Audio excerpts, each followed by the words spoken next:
another Dandadan Twitter commenter. I don't know if he's rage baiting here or it's just another case of media literacy. I think it's a case of media literacy because, and I think that this person is genuine in their criticism because we've seen this kind of criticism happen again and again on all kind of media where it features something like, you know, morally wrong, morally degenerate, just any bad character of any kind. You know, I think about, remember there was a scandal with Bleach because that one character, Giselle, was found out to be biologically male, but she presents herself as a female or something.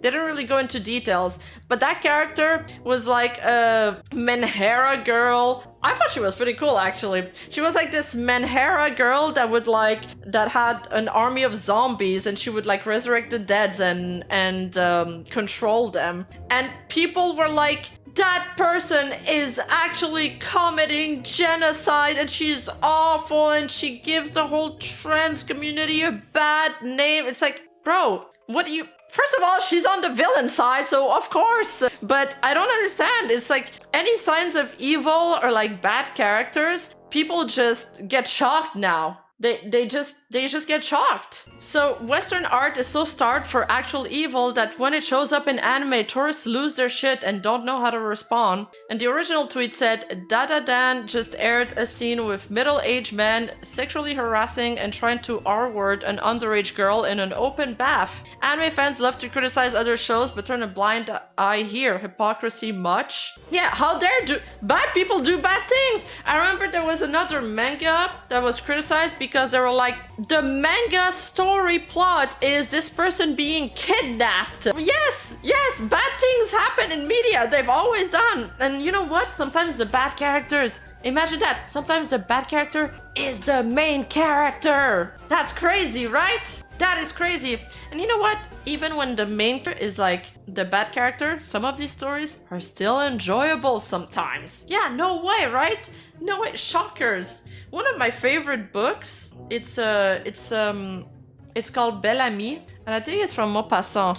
Wait, I'm not sure anymore who's the author of Belle Amie. And it's like the character in that novel, it's a very popular like literature novel. It's a classic. He's an awful person. He's like, he starts off relatable. You're like, oh, he's just like another guy, but he gets so greedy. And every time he moves up the social ladder, he wants more and more and more. And he does like really awful things to get to where he wants to be. And at first you're rooting for him. Then you're like, nah, I hope you get caught. I hope you get what you deserve. And the fucking book ends with him getting everything and more and scamming a lot of people and getting away with it. And the book ends and you're shocked. But it's so good.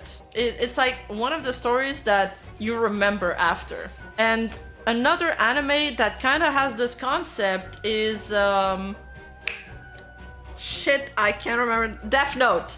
Death Note. Do people like the main character? Like, he's light. Is that what his name is? He's awful. And yet it was still a good anime. Yeah, the Coffin and Andy and Lele thing was also like, I think I haven't played the game, but I've seen an analysis of it, and it was about, well, it was a video essay on media literacy, and they were analyzing that, and they were saying that like, yes, the game is about incest, but incest isn't viewed as something good or morally good. It's something twisted and dark, and you know, that's kind of the whole point. And it feels like people are just ignoring that. Like, you know, it would be something else if this scene would be viewed as something good, but it's not. It's degenerate. It's like morally wrong. And you know what I find funny is that meanwhile we have like House of Dragon and Game of Thrones that are celebrated, and guess what? There's a bunch of incest in there.